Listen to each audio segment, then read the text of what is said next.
I would like to have our little weekly Continental Classic update. I do basically 2 of these per week, right? I do these on the Monday show, on the Monday stream, and then on the Dynamite review, which of course is every Thursday right here on the channel or on your favorite podcast application. So I don't think there is anyone out there. I don't think there's anyone out there that covers the Continental Classic like I do. I think I am the purveyor of the best coverage of the Continental Classic, analysis, so on and so forth. Last time I talked about it was indeed on the AEW Dynamite review, which was, like I said, on Thursday, so last Thursday. And we covered mostly Gold League because there were a lot of Gold League matches that were happening there. So if we start by talking about the standings in Gold League, Will Ospreay, Claudio Castagnoli, and Ricochet are all at the top, tied at 6 points. Darby Allin and Brody King are tied at 3, and Commander is at 0. He has 3 losses, not a single win. He is at 0. And we, when I say we, I mean me, declared, despite the fact that Commander is not like mathematically eliminated from the tournament yet, keyword, despite the fact that he is not mathematically ejected from the tournament, we have, I have soft eliminated Commander from the tournament because we have 3 guys who are at the top, tied for 6. Commander has 2 matches left. So his maximum potential amount of points that he can score is 6.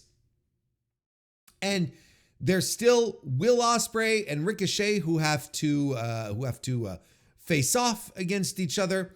There's still too many possibilities here, right? Let me see, let me just pull up this little board here that I have. So Claudio has already faced Ricochet and Ospreay, right? So he's basically he will likely score at least 3 more points. Like if we're looking at this, Commander, Darby Allin, I think he's going to score a win over Commander, but Darby Allin is going to spoil his tournament. That's how I think this is going to turn out. Will Ospreay has Ricochet and Brody King left, and I think Ricochet is going to deliver a loss to Will Ospreay, and Brody King is going to get a win. Ospreay is going to get a win over Brody King, and Ricochet has Darby Allin and Will Ospreay left. And the thing that we have to sort of keep in mind here are the number of matches that are left. The number of matches that are left for everyone in the tournament. Brody King, Commander, and Claudio all have 2 matches left.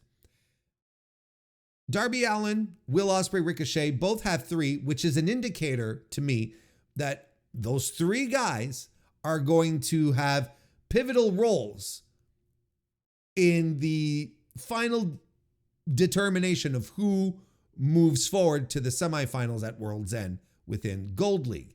Now, I'm not saying necessarily that this means that I'm not saying that Darby Allin has a chance to move forward, or that Brody King has a chance to move forward. Like, that's not necessarily what I'm saying. In fact, my scenario here is that Darby Allin is not going to move forward. Darby is going to serve as a spoiler for the matches that are left. Like, I think Ospreay's going to get. I think there's a very good chance that Darby Allin might win against Will Ospreay because Allin right now has 1 win, right? I think he's going to get a win. He's going to register at least 2 wins, I think. But these wins are not going to be significant enough for him to move forward. He's absolutely 100% going to spoil not Ricochet, but Claudio Castagnoli's tournament. He's absolutely getting his win back after losing against Claudio a couple of weeks ago. He's going to absolutely get his win back from there. Darby is. And at the same time, Claudio, who will have amassed 9 points and who will be in a good position to move forward, will see his hopes dashed when Darby Allin knocks him out. I'm kind of wondering if Darby Allin is going to win against Will Ospreay, because let me see here. Ospreay already has wins over Commander and Claudio, and he's got 3 matches left. I think he's going to win against Brody King, and I think he's going to lose to Ricochet. Now, if he wins against Brody King, Commander, and already has his win with Castagnoli, that would give him 9 points plus 3. Yeah, that would be, that he would have 9 points and would have 2 losses. One against Ricochet, one against Darby Allin. Now, let's say the same thing happens with Ricochet. Excuse me. Let's say the same thing happens with Ricochet, where Ricochet wins. See, okay, so if we want Ricochet to move forward, the thing is that Ricochet has a loss against Claudio Castagnoli. Excuse me. So if we want Ricochet to move forward into the semis,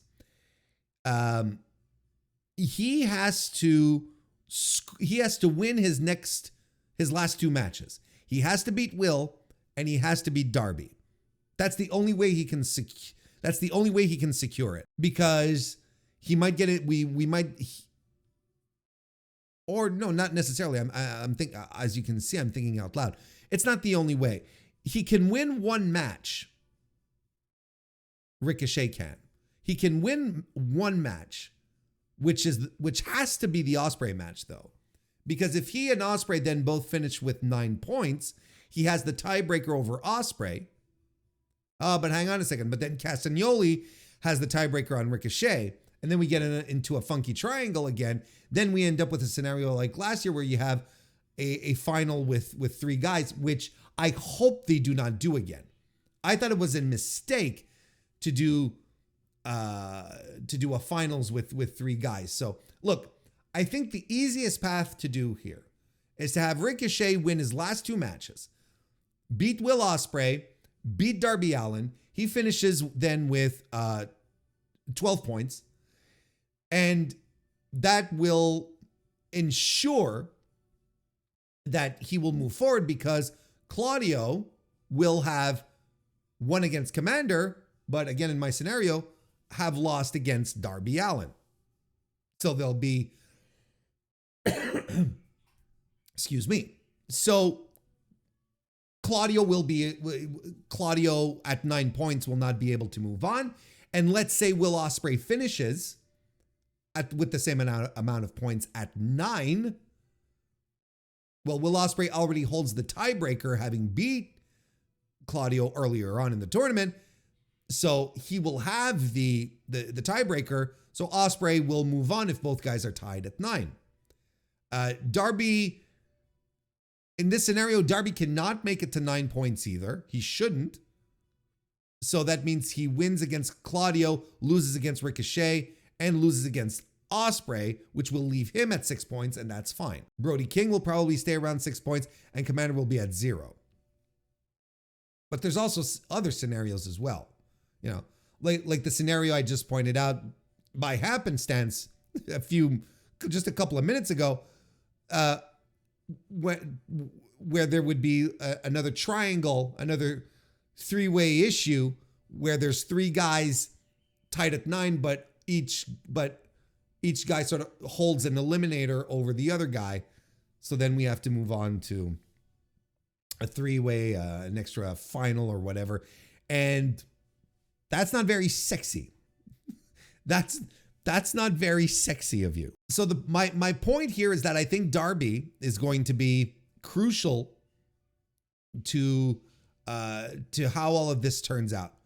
If Darby beats Ospreay this week, then I'm pretty sure if Allen beats Ospreay this week, then my scenario where Ricochet is the winner and Ospreay comes in second with inching out over Castagnoli because of the tiebreaker becomes plausible. I think that's the one that they're going to go with. I think that's probably the one that they're going to go with regardless.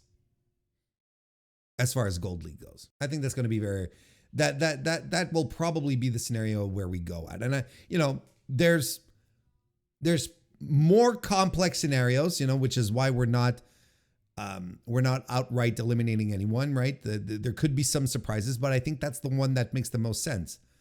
If Commander starts winning and wins his last two matches, let me make sure here. Yeah, if he wins his last two matches, he wins against Castagnoli and he wins against Brody King.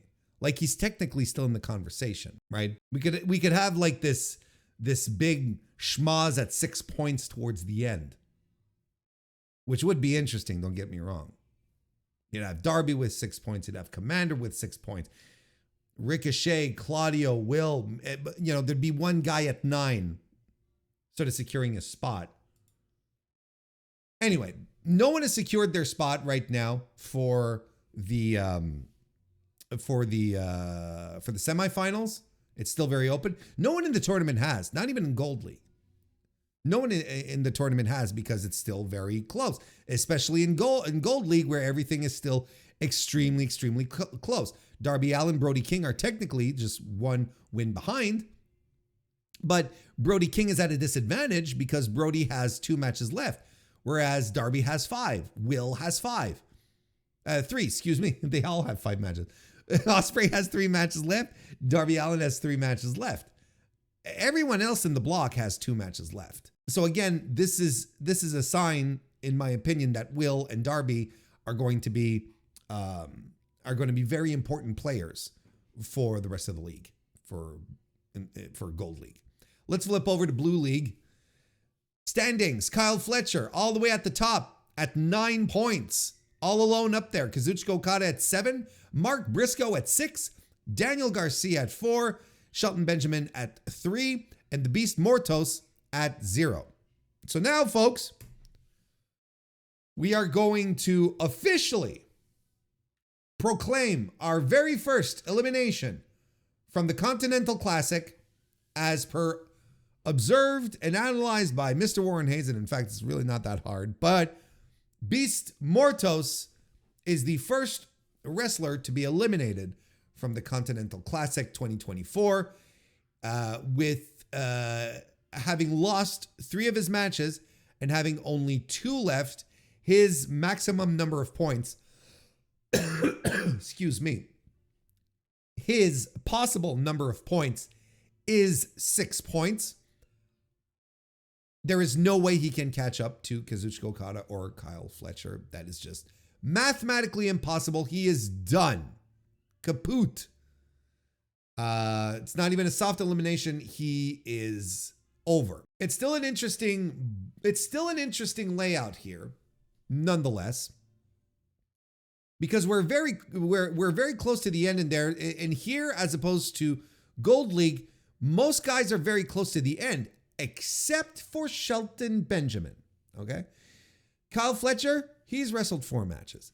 Kazuchika Okada, he's wrestled 4 matches. Mark Briscoe, 4. Dan Garcia, 3. And so has the Beast Mortos. But Shelton Benjamin still only has 2 matches on the board. He's still only got 2. He only has 2 matches on the board. So he has 3 matches to go, which would lead me to believe, excuse me, that Shelton Benjamin just might be in a position to spoil the broth for someone or 2, maybe even 3 here. Would I be shocked that Shelton Benjamin suddenly decided to run up the field and score 9 points, finish with 12?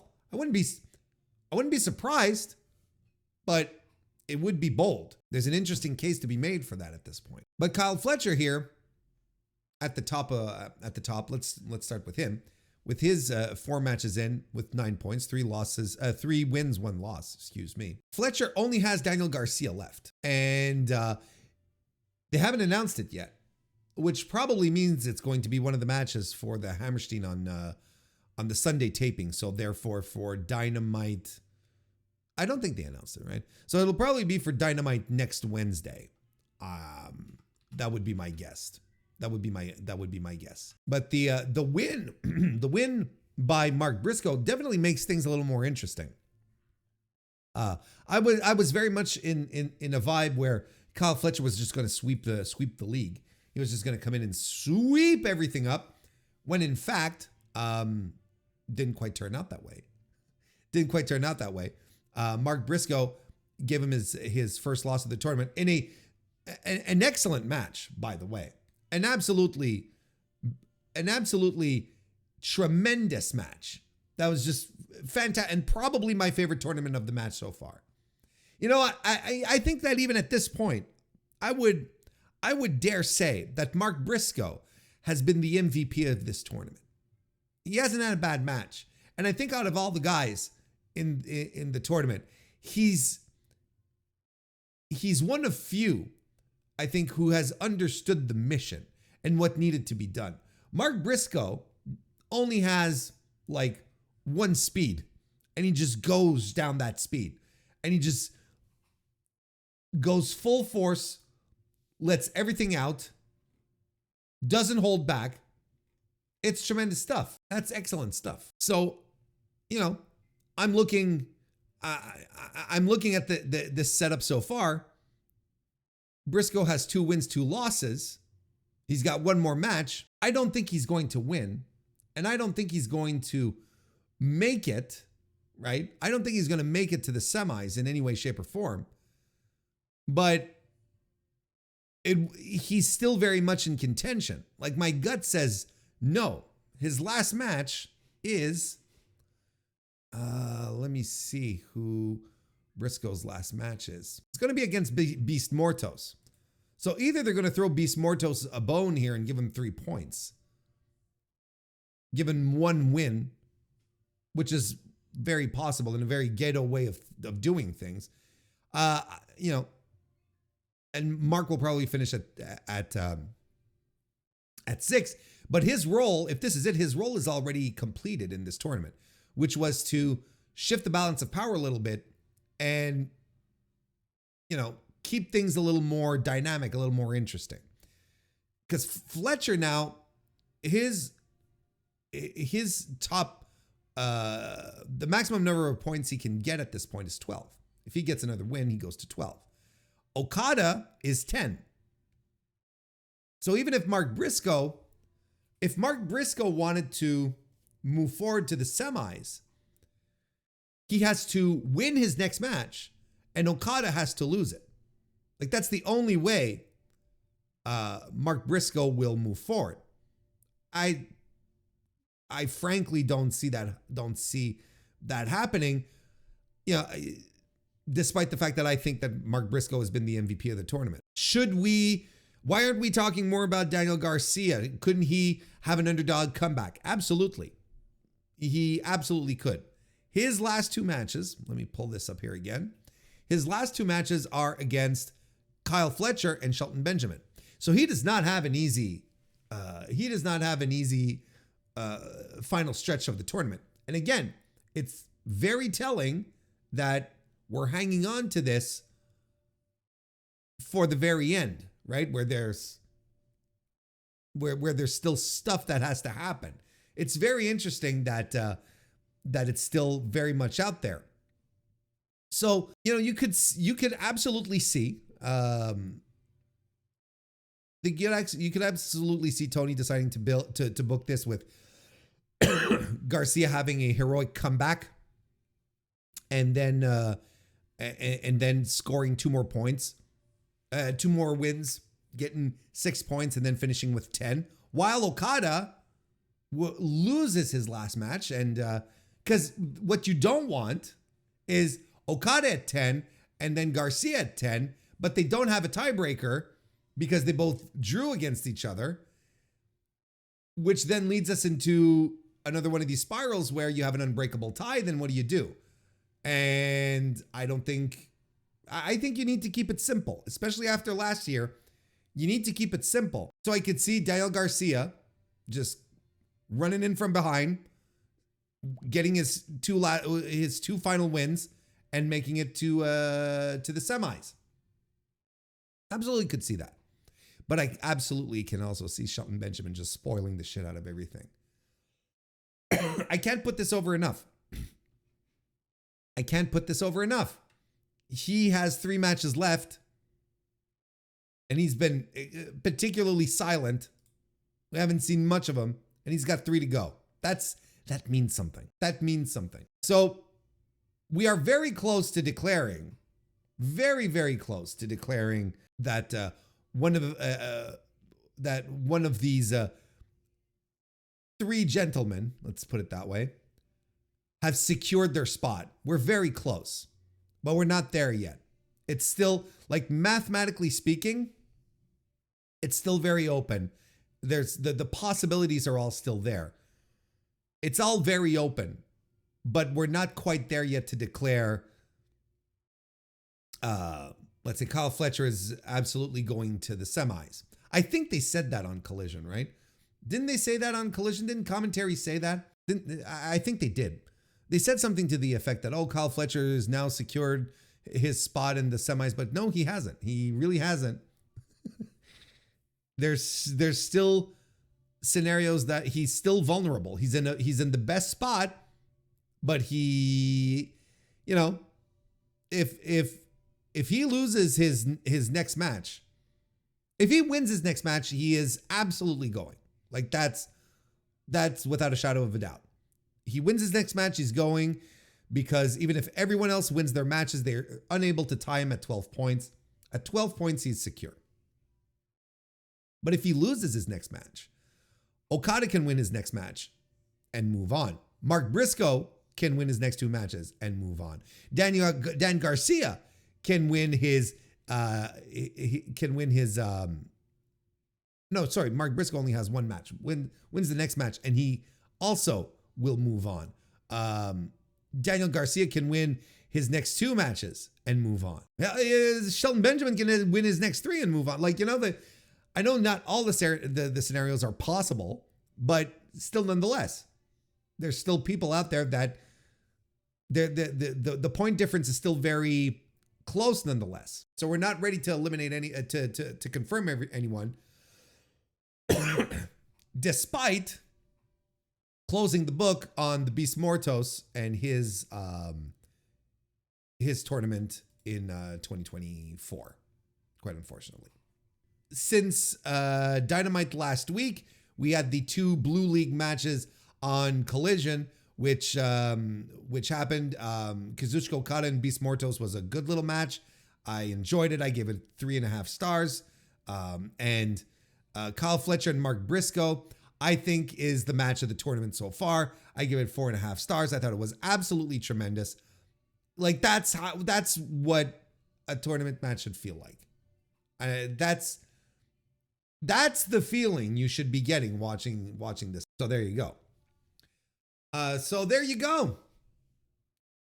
That's where we're at with the tournament so far. I'm still very much in the land of having Kazuchika Okada and Will Ospreay in the finals, and looking how things are shaping up right now. Kyle Fletcher and Ricochet. Then Ricochet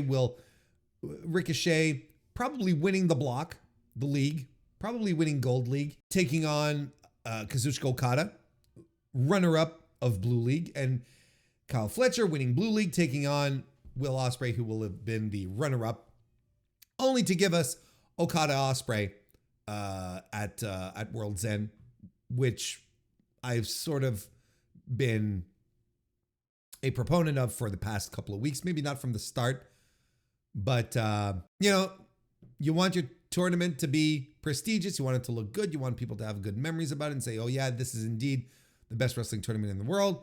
Well, then you go and put the best wrestlers in the world in there. true top guys, Kazuchika Okada, Will Ospreay, and you let them just work their magic. I think that's where we're going with this.